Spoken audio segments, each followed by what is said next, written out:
Good evening, everyone, and a very warm welcome to the second event of BioLit Talks Crossing Science with Humanities. So for those of you who were with us last week, welcome back. It's great to see you again. And for those of you who are joining us for the first time, a very warm welcome. Thank you for being here. So I'm Sophia Sandali. I'm a PhD student in infection biology at the University of Glasgow, and I will be one of the chairs for this evening. We have two wonderful speakers that we're very excited to introduce to you shortly. But before we begin, I will say a few words of introduction to the event as a whole. So for those of you who are new, BioLit Talks is an event series which will be taking place over the next few weeks, and throughout which we will be looking at the ways in which biology and literature have developed alongside one another and the ways in which they have influenced each other against the common backdrop of infectious diseases. And by doing so, we hope to rethink the ways that we understand and imagine and portray infectious diseases. This evening in particular, we're looking at sexually transmitted infections and with a specific focus on syphilis and the ways in which these were understood and depicted in the Victorian era. And the Victorian era is remembered as a really ambivalent time period. So on one hand, we think of it as a time of really harsh living conditions and poverty and scarce hygiene, child labor, pollution, and really strict ethical and moral values. But at the same time, it was also a period in which the British Empire reached a huge territorial expansion, which brought about an economic boost, wealth, the rapid growth of the middle class, and this translated into higher rates of literacy and education, which brought about scientific advances, particularly in engineering and biomedicine. And I mean, the 19th century as a whole is a really interesting period for infection biology because we start gathering more evidence of the germ theory of disease. And so before we used to think that diseases were born out of bad air, whereas now we start understanding that it is microorganisms that can transmit infectious diseases. So overall, a really interesting time frame in which to be looking at infection biology and in particular sexually transmitted infections, which as we will find out were incredibly abundant. And now, without any delays, I'd like to introduce you to my co-chair for this evening, Michael Dearwater, who is a doctoral student in creative writing, also at the University of Glasgow. Over to you, Mike. Thanks, Sophia, and welcome to everyone else. Just to let you know how we're going to run the session today, we'll begin with a brief introduction of about 5 minutes or so from each of our two participants this evening. After that, the four of us will engage in a discussion on our topic, which Sophia has introduced for us.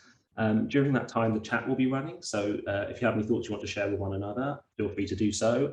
And also to drop any questions you have for our guests this evening. We'll get to those after the discussion in the last 10 to 15 minutes or so, depending how the discussion goes. But if you drop them in the chat, they'll be there ready for me to come to at the end of the session. So let's move on to our speakers for the evening. First up, to introduce himself, we have Professor Khalil Ghanem, Professor of Medicine in the Division of Infectious Diseases at Johns Hopkins University School of Medicine. Over to you, Khalil. Thank you so much. I'm delighted to be with you. I have been working on syphilis for the last 20 years of my career. Syphilis really was the first topic that really caught my heart and my brain at the same time in medical school. And I still remember the lecture that we had in medical school that got me interested in syphilis. It was life-changing, and I thought to myself, this is the topic that I will spend the next 40 years working on.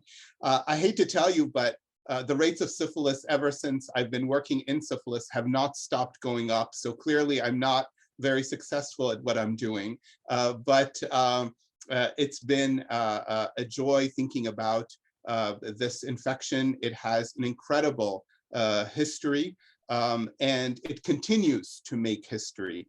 And so I'm delighted to be here. Thanks very much for inviting me. And I'm looking forward to the conversation.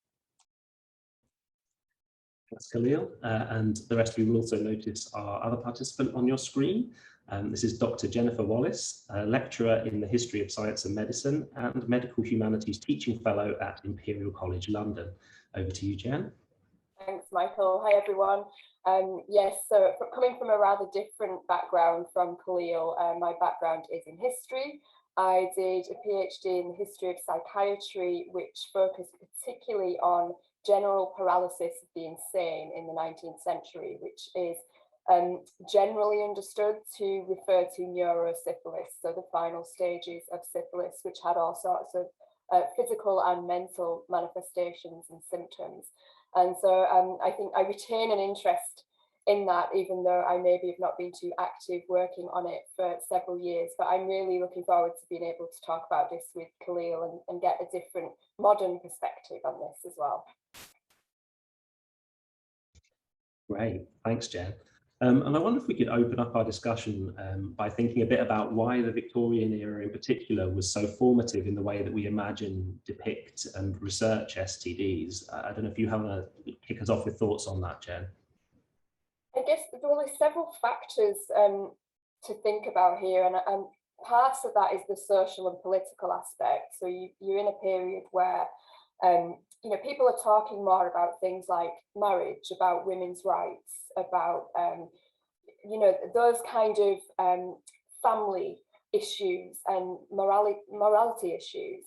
But you've also got really quite intensive discussion about prostitution, in particular from the 1860s. So in the 1860s, there are a series of pieces of legislation called the Contagious Diseases Acts, which are essentially about controlling syphilis, but very much embodied the double standard that many people thought existed in the 19th century in relation to sex and to venereal disease, in that it gave the police the power to examine women who they suspected of being prostitutes and therefore having venereal disease.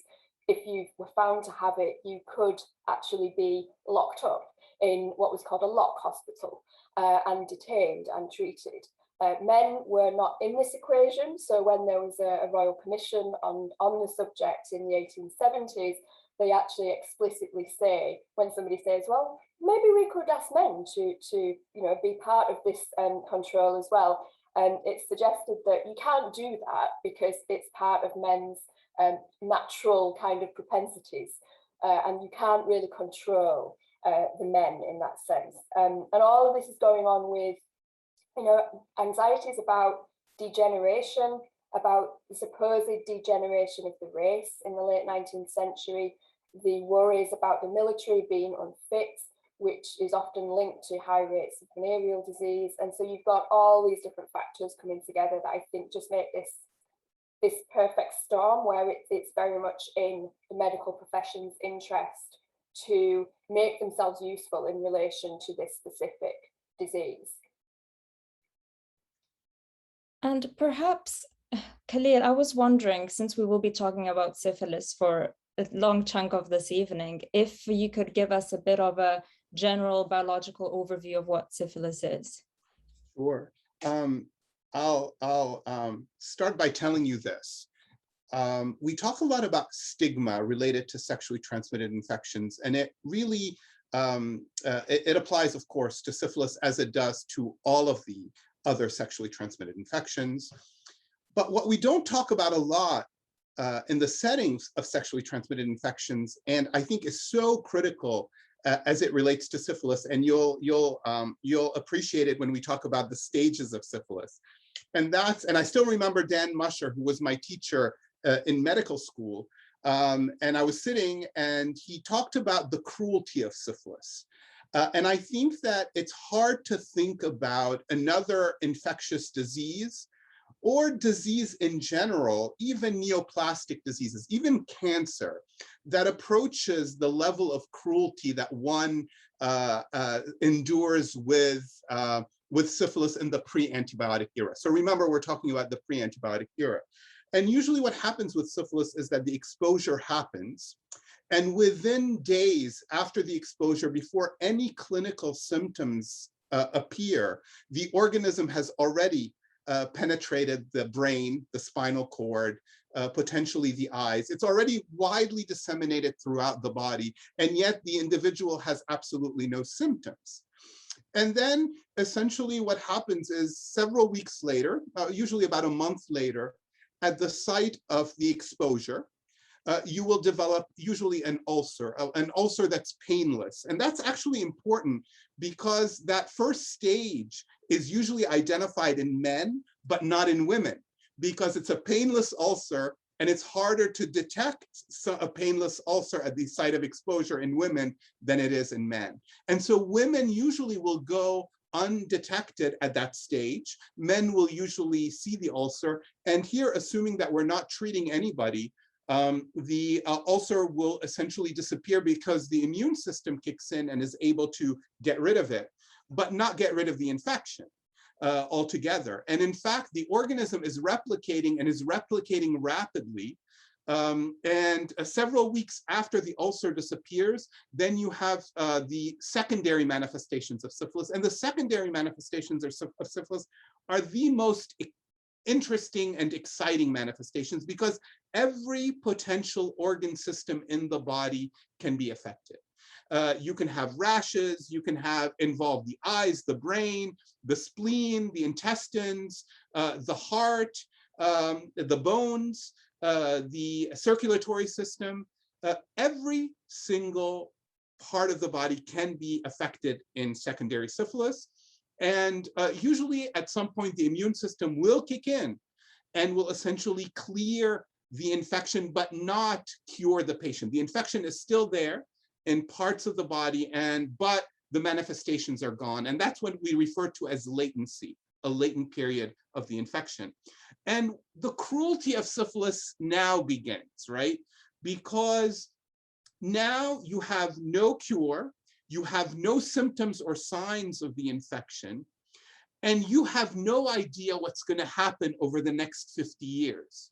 60 to 70% of persons who are in this situation will never have a problem with syphilis again in their lives. They will live to be whatever the age they are, 90, and they will have no problems with syphilis whatsoever. But 30 to 40% of persons will have problems. And the cruelty, again, is not knowing, right? You don't know, are you going to be one of the people that doesn't have a problem ever again? Or am I going to be one of the people that has these late or tertiary problems with syphilis? And the tertiary problems are horrific. One possibility is that you could have horrible deformities.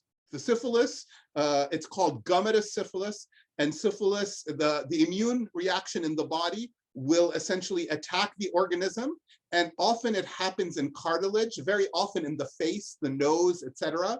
And so you can have terrible deformities that will not usually kill you, but will be obvious to anybody who's looking at you. These deformities cannot be hidden. And these deformities can happen 10 years, 20 years, 30 years, 40 years, 50 years after initial infection. No one knows.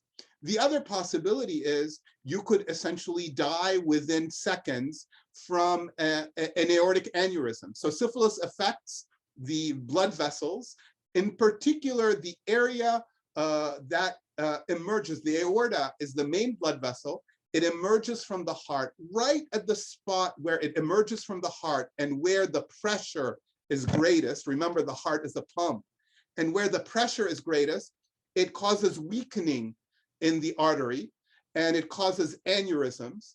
And patients are completely asymptomatic for decades until one day they have terrible tearing pain in their chest, and within seconds they're dead. So that's another possibility of syphilis. The third possibility of syphilis is horrible, horrifying pains. Syphilis affects the spinal cord and the nerves that essentially carry sensation in the spinal cord, the dorsal columns part of the spinal cord. And when it affects them, the patients have terrible, terrible shooting pains in their back going into their legs, often described as electric pains that if you took an electric wire and you shoved it in the back, you have these electric jolts of pain, constant, unrelenting, unremitting. And that also affects the gait of the individual, and the individuals essentially are unable to care for themselves. And that's essentially called tabes dorsalis.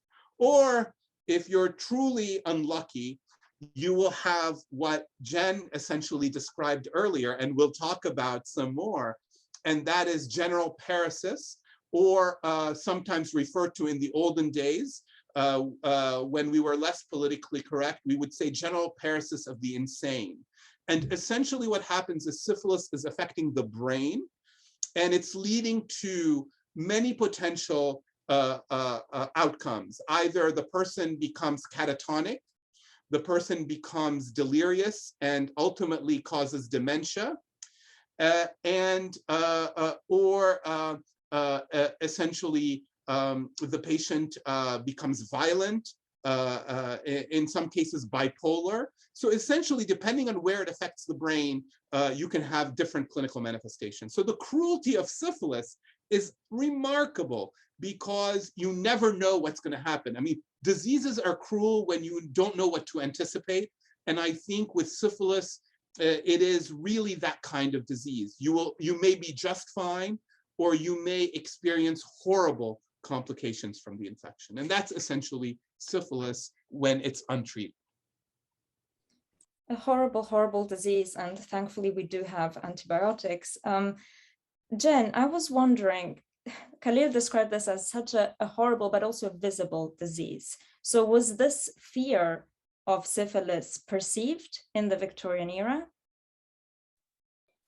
I think so, yes. So I've not looked at a lot of the kind of that side of it, but there was actually, speaking about asylums in particular, there was towards the end of the century, there was the identification of almost a condition or an anxiety called syphilophobia, where people were so terrified of contracting syphilis that it had become, you know, an all-encompassing concern. There's also, I mean, Khalil mentioned that visibility aspect, and particularly on the face, with the degeneration of things like the nose often. And so that was a very stigmatizing visibility of the disease as well. And people would know, you know, probably what you had got. There's a fantastic book by Barry Ray called Watching Hannah, where he has a chapter about women with no noses who are, you know, trying to mask their condition in the 19th century.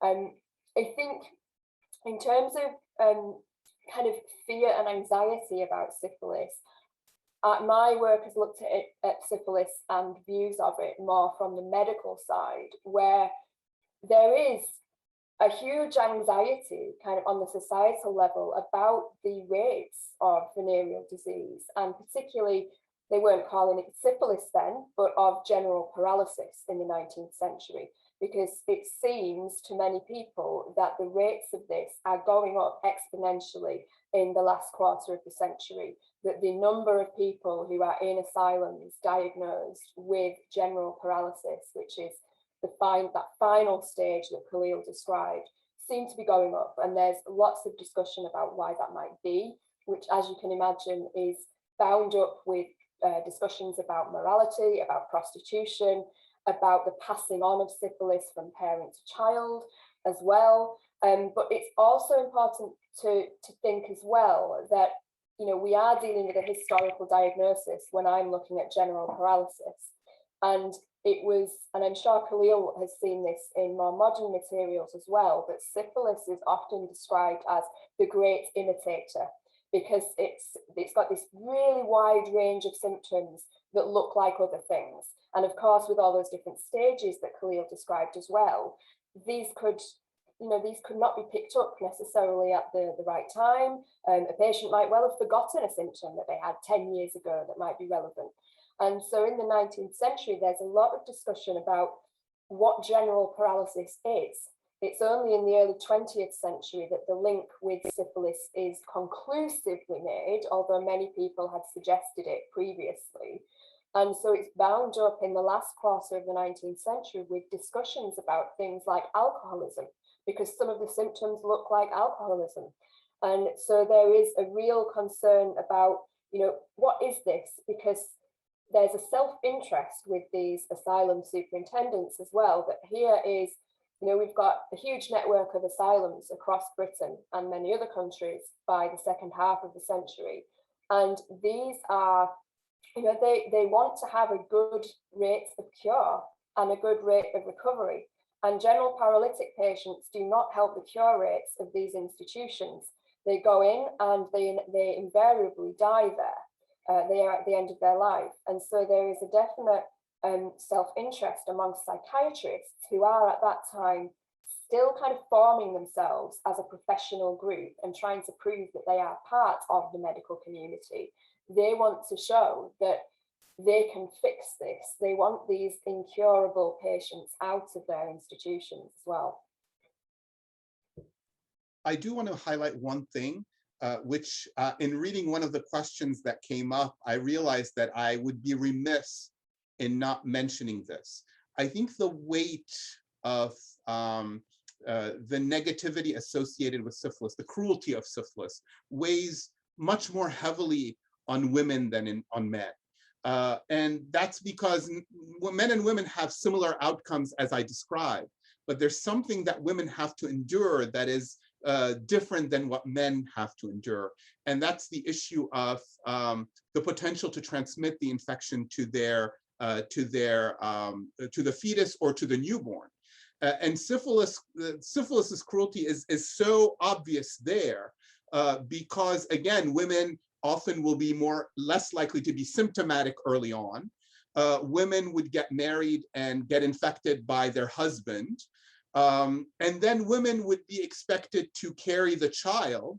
Many women suffered, and there were comments in the discussions here already about women suffering miscarriages, and that's the result of congenital syphilis.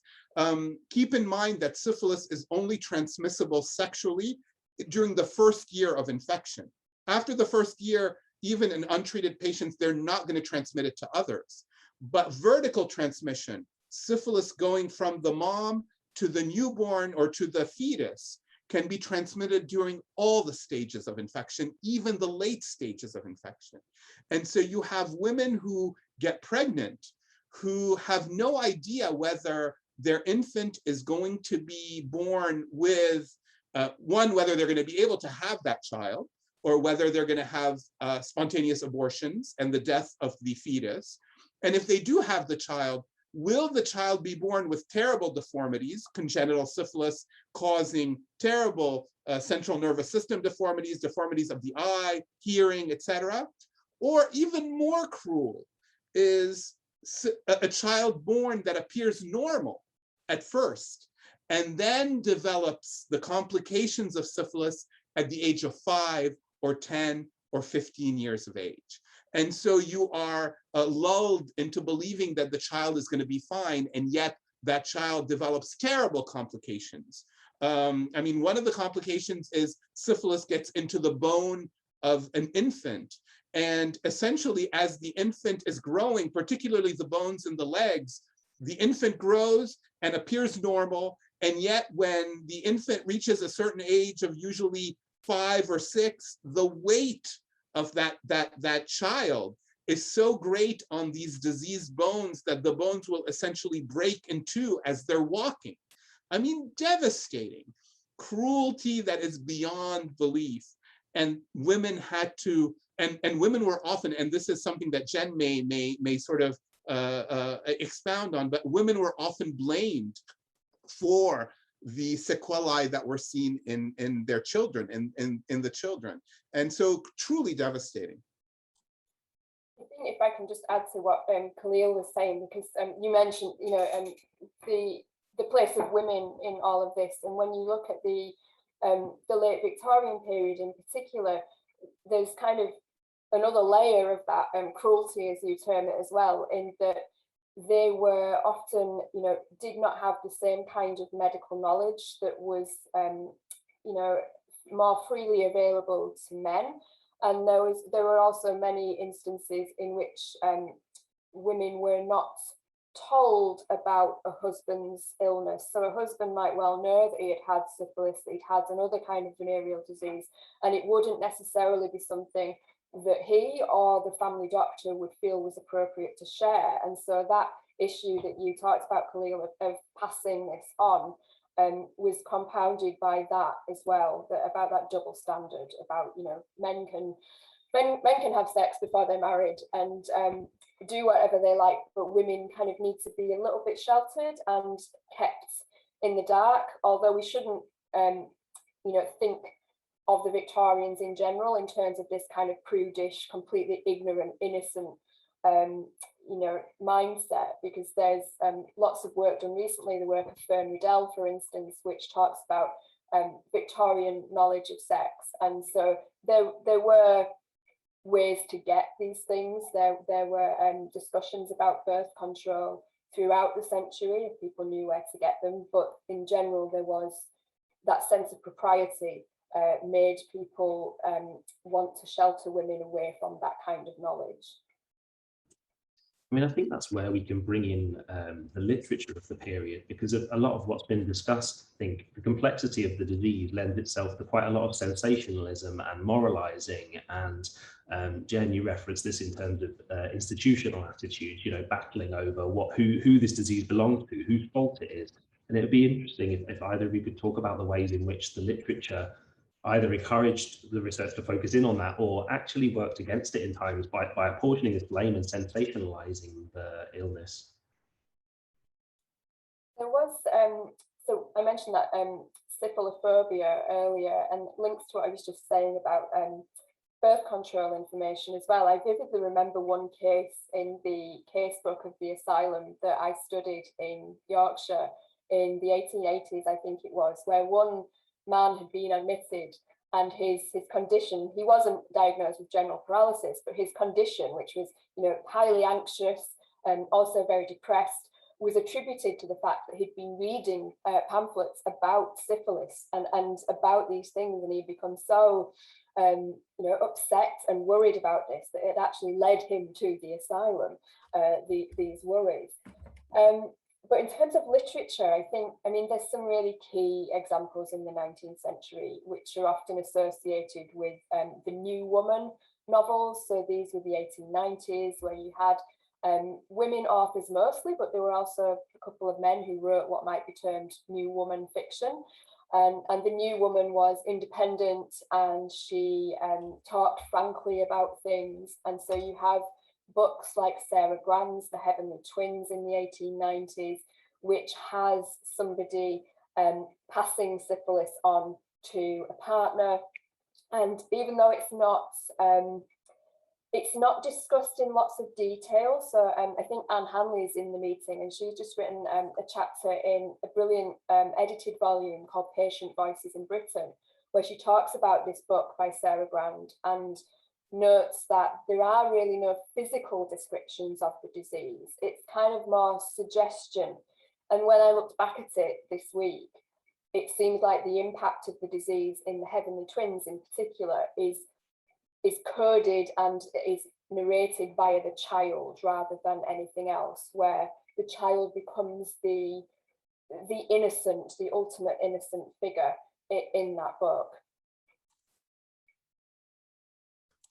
It's fascinating. And I don't know, maybe I'm being provocative without necessarily needing to be provocative, but if you look at the modern era, modern day, you still see articles and writings that essentially go down either pathway, right? One pathway where they provide information and they try to destigmatize the condition, whatever the condition they're talking about, whether it be syphilis or any other STI. And so many others that actually are still today being written that demonize individuals who are infected. Particularly, it's a wonderful weapon to demonize, gender minorities that essentially, and racial minorities that essentially have to bear the brunt in the modern era today of syphilis. I mean, when you think about the modern era of syphilis, when I decided, and Jonathan Zendelman is somewhere here with his wife Carol, Jonathan was my mentor, and I decided to do syphilis research in 2000. And in 1999, the rates of syphilis in the United States had reached the lowest level in recorded history in 1999.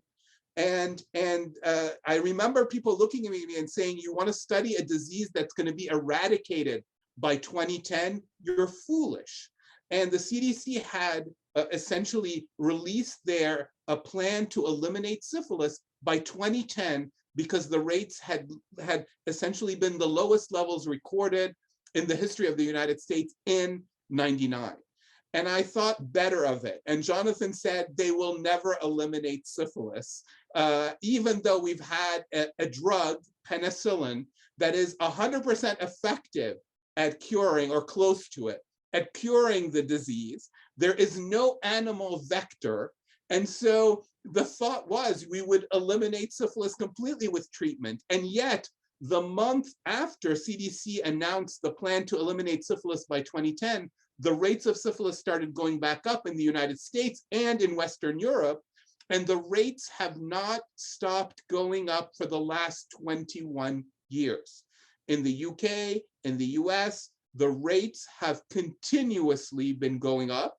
In the United States, this past in 2020, 2,100 so far counted for 2020, 2,100 cases of congenital syphilis in the United States in 2020, rates that are approaching rates that are seen in some countries that don't have access to healthcare and easy access to testing and treatment.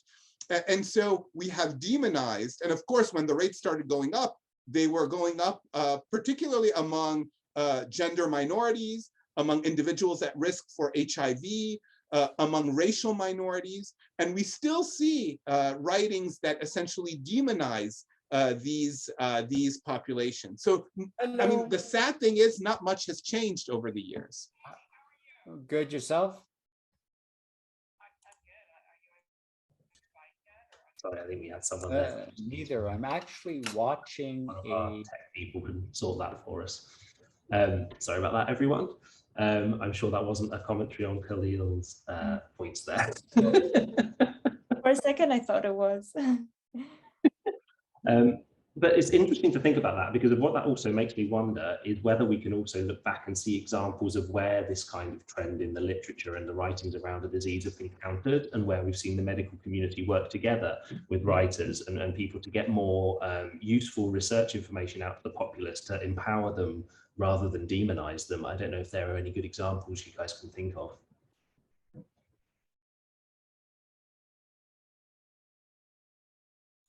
So I guess you could think about, I mean, I look at the 19th century publishing landscape quite a lot, and it's a really interesting time for publishing in general, in that you've got a real expansion of the periodical press, so kind of the magazines of their day.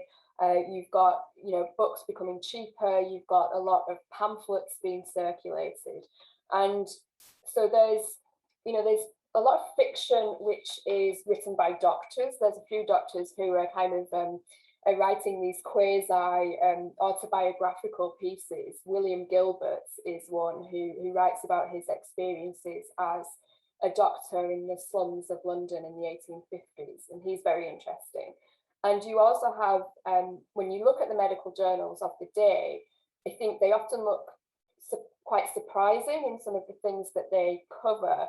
So many medical journals, like the Journal of Mental Science, which is the precursor of the British Journal of Psychiatry and the one that I use the most in my research, they would review fiction quite often. So they would review popular novels and that had some kind of medical slant and say how accurate they were, or how well they had portrayed a condition or the patient experience.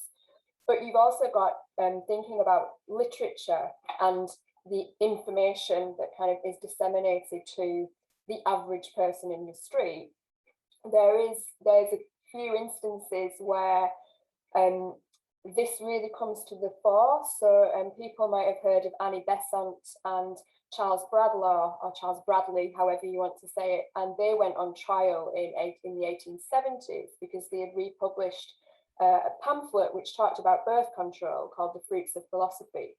And that is, it wasn't just that it talks about birth control, but that it was quite specific in giving instructions about contraception.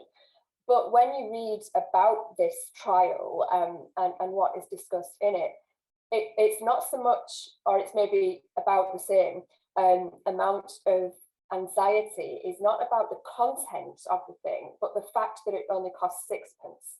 And so it was widely available to people. And so there's a real, I think, when we think about literature at the end of the 19th century, you have to think about this broader anxiety about who has access to certain bits of literature, who should be reading what. You've got the 1870 Education Act, which extends kind of primary education to more and more of the population. And so that maybe leads to a bit of a rethink about, okay, well, who do we want to access certain knowledge? Is it appropriate for the public to have medical knowledge?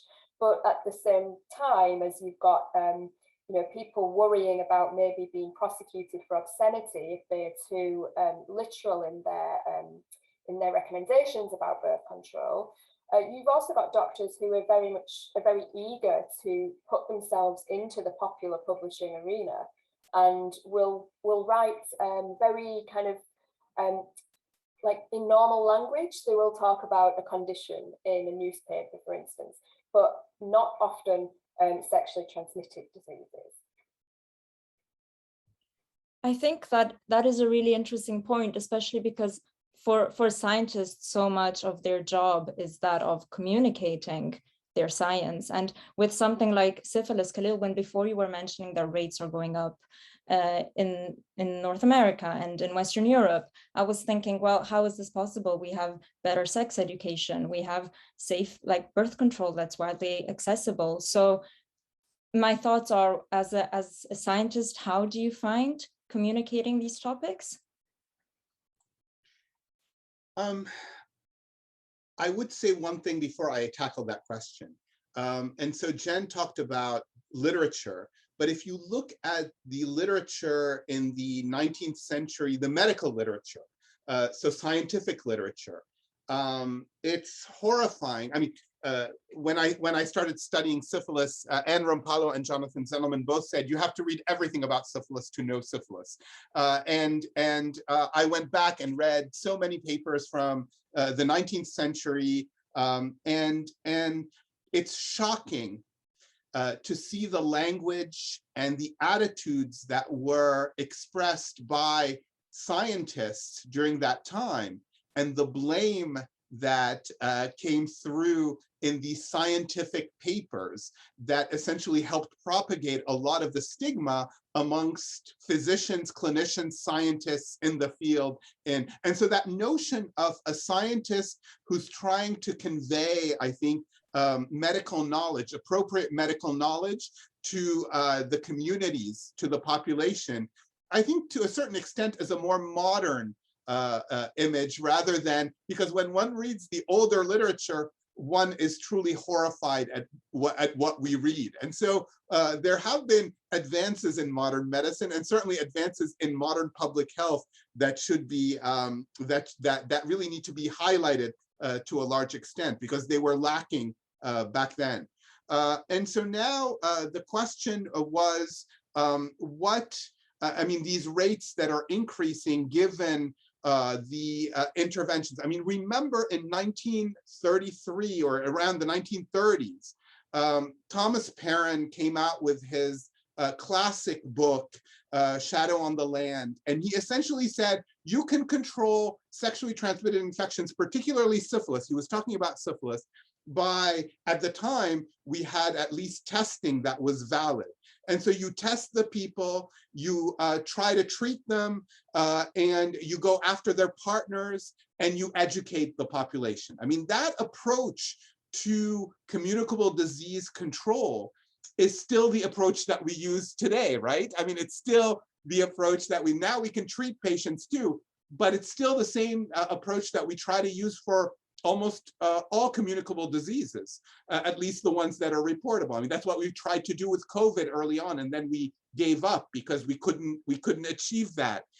And so it's still used today for syphilis control, and yet syphilis rates are going up exponentially. And I think at the end of the day, one can blame clinicians because they're not doing a great job testing their patients. And why aren't they doing a great job testing their patients? Because of persistent stigma, right? Because my patient would never get syphilis, and so I don't need to test them. They're not that kind of patient. I mean, they wouldn't say that, but it's in the back of their minds, right? And so stigma is pervasive amongst individuals and among the lay population, and it's pervasive among the medical population as well. I mean, it's in a way even more problematic amongst clinicians. And just to give you a sense, and I promise I'll stop talking, but just to give you a sense, if we truly believe at the heart that the heart of these increasing rates of STIs, and it's not just for syphilis, gonorrhea, chlamydia, all the STIs are increasing exponentially have been increasing for the last 10 years. If we believe that the most important driver of this is not testing or lack of treatment, but it really is stigma. After 20 years of doing this, stigma is the main reason why they're increasing. And just to give you a sense of how backwards we are in the United States, you've mentioned sex education and it's prevalent. Not in many places in the United States. And for the first time in the history of the US, in 2021, the government funded a study and allowed it to be released that essentially said we should be talking about sexual health in the United States in order to make an impact, to have an impact on these increasing rates of STIs. Sexual health, those two words that were never uttered officially in the United States. Finally, in 2021, for the first time, the government actually is starting to promote that. And so it gives you a sense of why these infections continue to go up despite perfect treatment, excellent diagnostic tests. It's because of stigma and the pervasiveness of stigma in modern society. You see, that's sort of interesting to me because the way this particular area of the topic came about was, I think Sophia in her question mentioned the responsibility of medical professionals in conveying information to the public. And so we talked about how that wasn't necessarily a thing there. But what we haven't talked about is the responsibility of writers to research the topic they're writing about. And I think that is something that we are much more aware of today. I mean, certainly myself, as someone who's doing a doctoral study in the creative writing department of a university, we still are subject to ethics assessments and we still have to fully research things we're writing about. And I wonder, what were the authorial attitudes to that in the Victorian times? Because it seems to me that there was a strange double standard in that they dobbed morality out there without necessarily understanding anything about the illness in itself. And I'd be interested to hear any examples either way that you have of where this was either particularly problematic or actually somebody bucks the trend and did the research. Because I saw, Jen, obviously earlier you referenced Conan Doyle did a thesis in this area. It'd be interesting to see how the research impacted the fiction writing. Yeah, and I think Anna Hanley has put in the chat a mention of other things that Conan Doyle used syphilis in his work. And so the ones that I kind of go back to most are those New Women kind of literatures where, and that's where most of my knowledge of this area lies, where they are self-consciously saying that, the whole act of writing these things is an act of rebellion in itself, almost against the gender norms or the gender expectations of the time. And when I say that, the gender norms of the time, I mean the ideals, not necessarily. And I think that's important to bear in mind, that when we talk about the Victorian era in particular, we think about the stereotypical Victorian woman who sits at home and looks rather beautiful and doesn't do anything. That was certainly the ideal. It wasn't necessarily a reality for the majority of the population. And so that ideal is kind of what a lot of the New Women were driving at. I think Sarah Grand, as well as the Heavenly Twins, she writes another book called The Beth Book, also in the 1890s. And that's interesting because it's got more of an obvious medical angle. And so it does suggest that she has, she's got a reasonable amount of knowledge about how this area of medicine is working, and certainly how the Lock hospitals operate, because she has a character in that book, the main character, who is married to a doctor who is the superintendent of one of these Lock hospitals. And it's almost like his bad treatment of her in their marriage is aligned with his bad treatment of women generally in his superintendence of the Lock hospital. And she actually questions him and says, you know, why do you not focus on the men? And he says, that's not my problem, essentially. And so there are instances where you see quite nice little insights into the time. Of course, that's written in the 1890s, and the Lock hospitals were kind of, I think, really kind of disappearing or not so prominent in the public mind by then. And so she's possibly looking back slightly. But people knew quite a lot about these things without necessarily going into the specifics of medical research. When you've got people like Josephine Butler, who is a feminist, who, or we call her a feminist now, who leads a campaign against the Contagious Diseases Acts and their repeal in the 1880s. So getting rid of these acts that allow people to stop prostitutes and have them examined and potentially imprisoned in some way. So there's that going on as well. But again, thinking about I feel like I'm rambling, the Victorian publishing landscape as well, maybe, and it goes back a bit to what Khalil was talking about when we read those 19th century medical journals, it's often very striking how there is a moral language alongside the medical, which we do not expect to see, and so it seems very jarring. And that certainly is the case through lots of the things that you read from that period. And similarly, there is not, I think, we assume that things like the British Medical Journal, for instance, which is a long-standing journal, as is the Lancet, which was founded in the 1820s, that these are objective scientific organs of debate. And when you look at them in the 19th century, they are very involved with social issues. So, you know, they run, my favourite one was a petition against grocers' licenses. So basically off licenses in the 19th century. The Lancet thinks these are driving women, particularly to drink and debauchery. And so they have a petition for their members and readers to sign.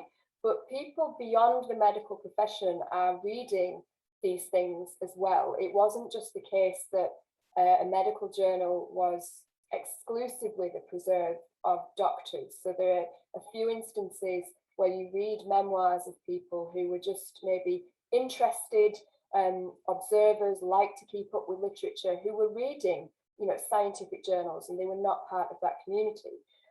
So it's difficult to get at that unless somebody records in a diary or something what they've been reading. But there is certainly that interchange across the medical and the popular boundaries, probably more than we think.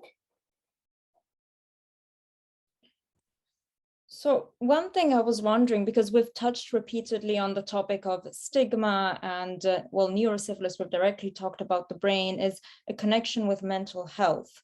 So was it evident, was it talked about in Victorian era and Victorian literature, how patients that suffered from STIs were subject to a real mental burden? Was this something that was discussed at all?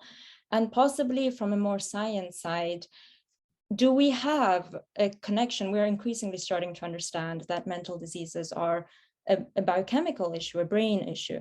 So is there a correlation between pathogens that can invade the brain and direct effects on mental health? Shall I go first, Khalil, to keep us chronological?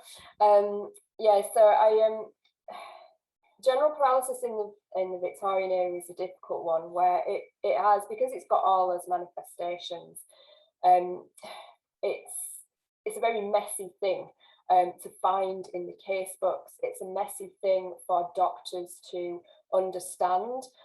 So often you will find that they perhaps diagnose it, then they decide the patient's not got it, then the symptoms change and they decide they've got it again. When they've died and they do a post-mortem, they decide they've definitely got it. So it goes up and down.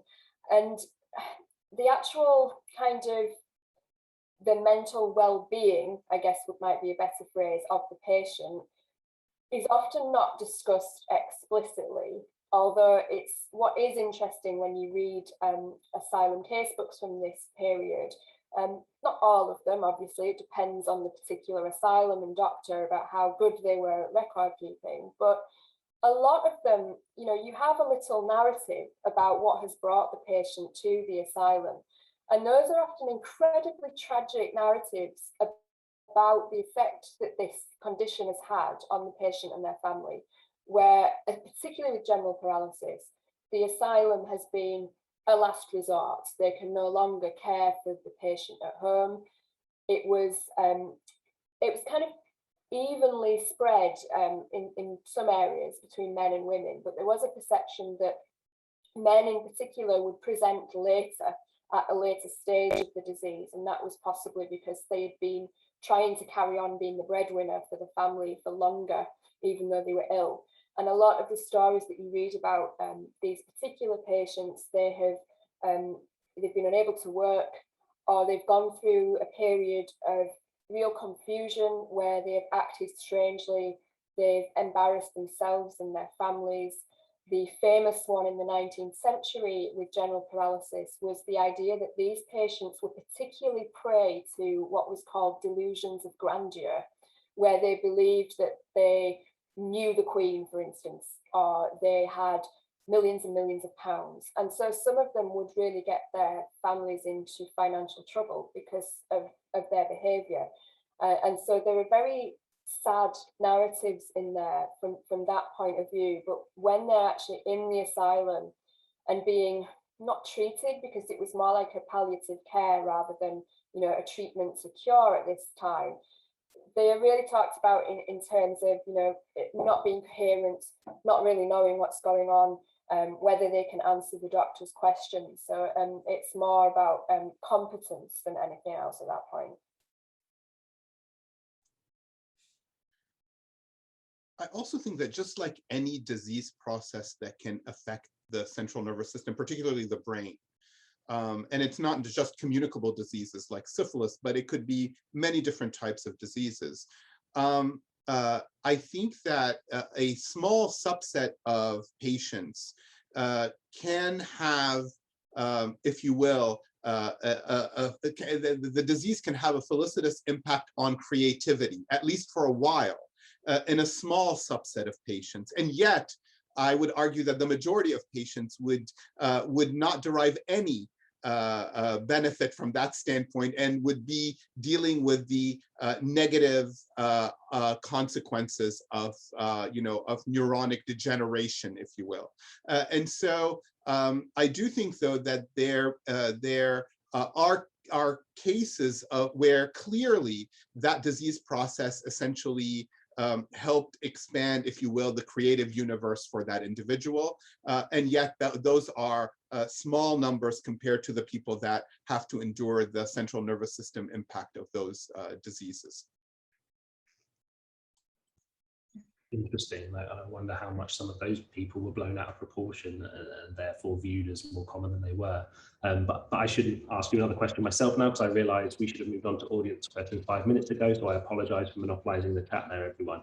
I've been picking up a few questions from the chat. One that came in earlier from Federica was, in view of the very different manifestations and the long lags between stages, how did the physicians at the time understand that they were all due to the same disease, and how long did it take? They didn't. And this is something that Jen actually highlighted a little bit earlier, and I think it's a really important point. For the longest time, physicians did not relate the tertiary manifestations of syphilis to syphilis itself.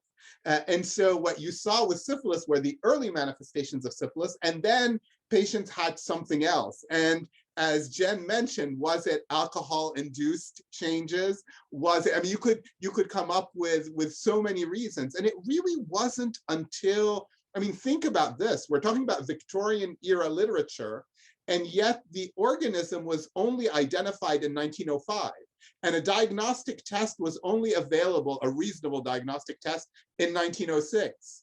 And so, for most of the Victorian era, people, I think, had no idea that these late manifestations were related back to syphilis. And that's a great point. And I think Jen made that point, very nicely earlier, where you can blame so many things other than syphilis, even though many scientists suspected that syphilis was to blame.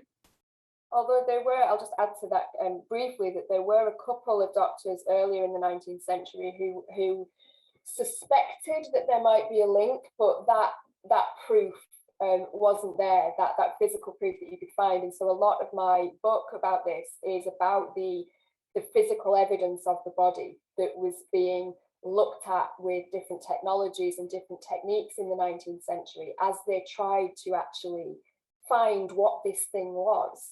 And I go through these different investigations, and I think what comes out in that is how the ideas about general paralysis and syphilis change just so quickly with different technologies applied to bodily fluids, with different ways of seeing the disease as well. I'll shamefully just put a link to my book in the chat as well, which is open access, so I'm not getting any money from it.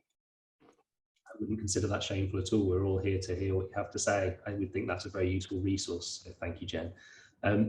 Dora asked, regarding the ideas of salivation is salvation and sleeping with a virgin girl to cure syphilis, were there any treatment only men fell victim to?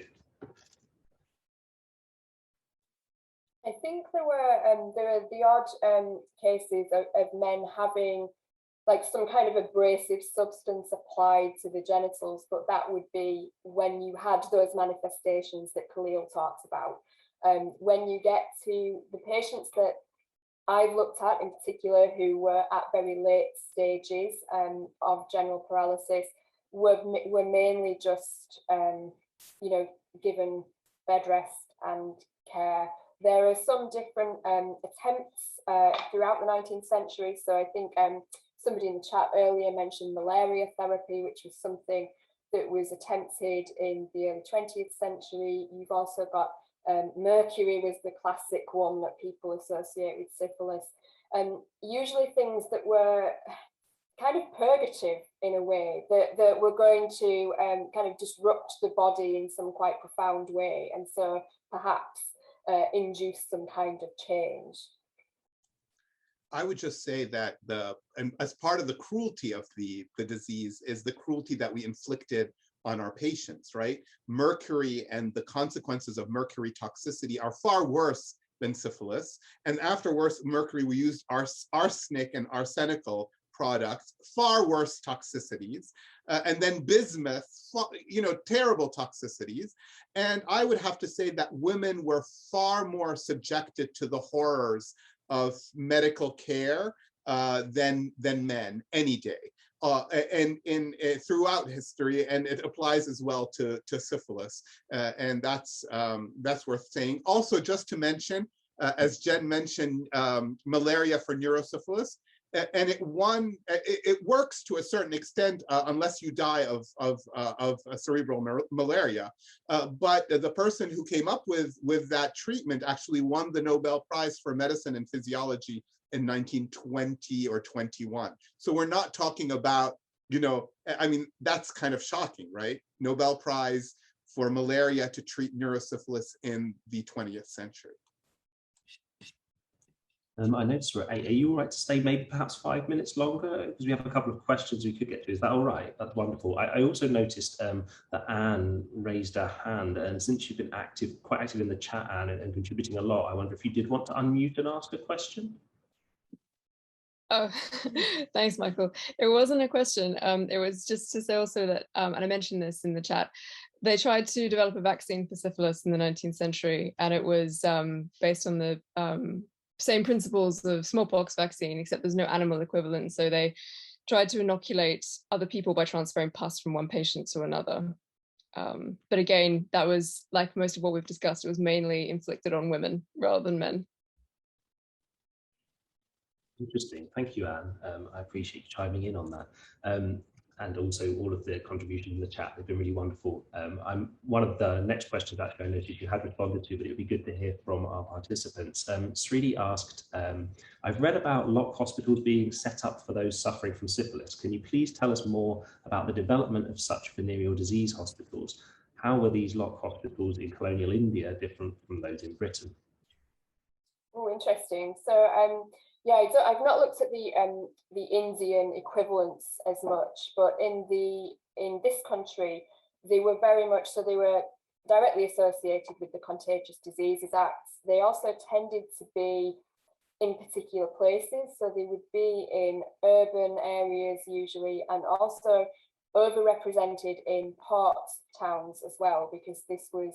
There was a sense that syphilis and venereal disease in general were higher in those areas because of all the sailors docking there and so on. And so these were, I think somebody else also asked about the actual examinations for, you know, at these lock hospitals or before you went in. And when you read some of the kind of accounts of how these worked, these were often very cursory examinations with a speculum, and there was sometimes, you know, a minute per patient.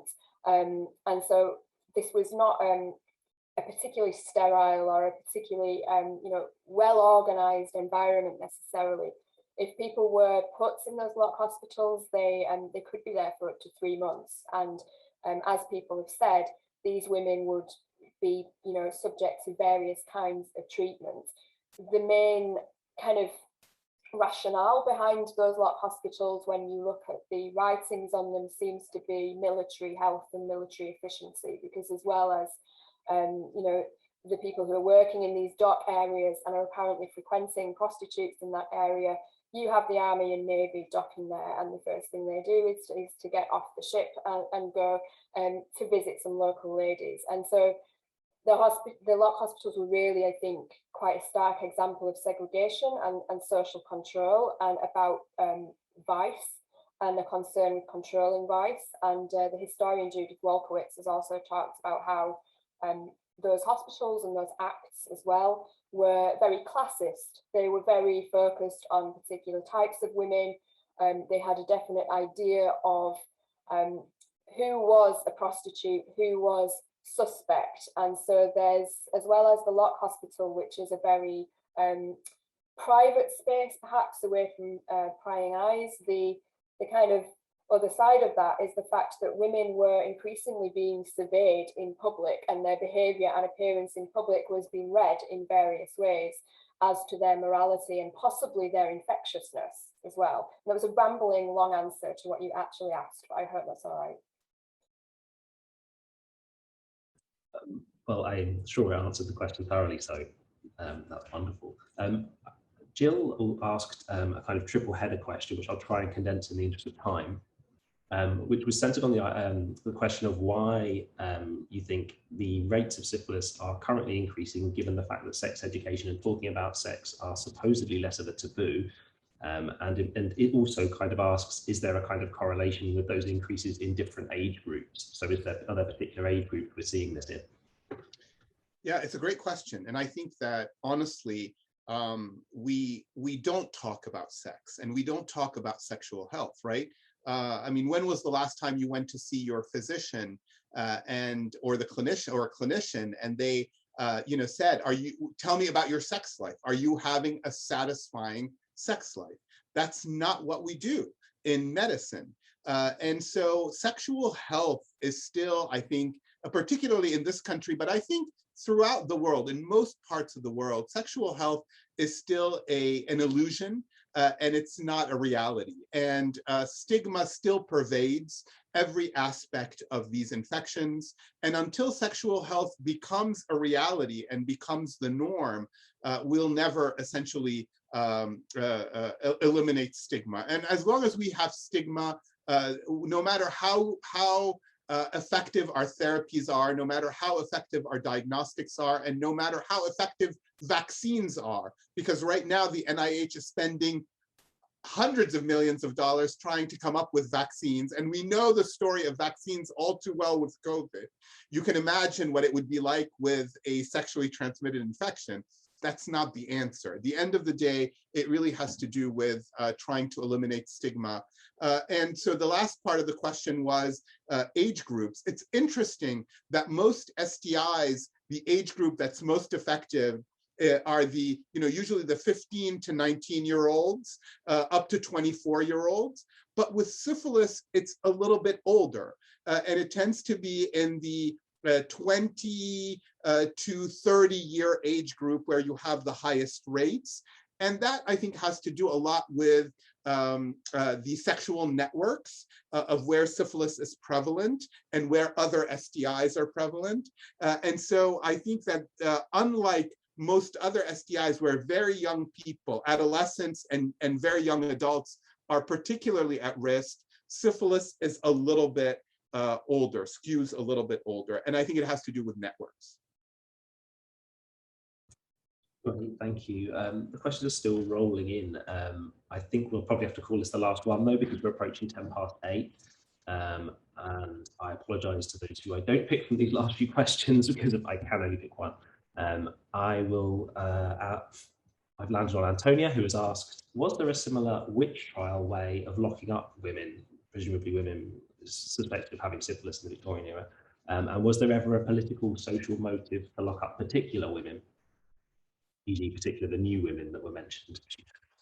Yeah, so I think the new women were kind of, when we think about them, they're more of the, they're in the middle class, they're in a reasonably kind of elite social situation. You think about the Bloomsbury set and that group of people. But I've just mentioned an article in the chat in response to Antonia's point, where there is, there's all the long-standing associations about certain types of women being suspicious. So in the 19th century, actresses were almost, on a par with prostitutes to some people.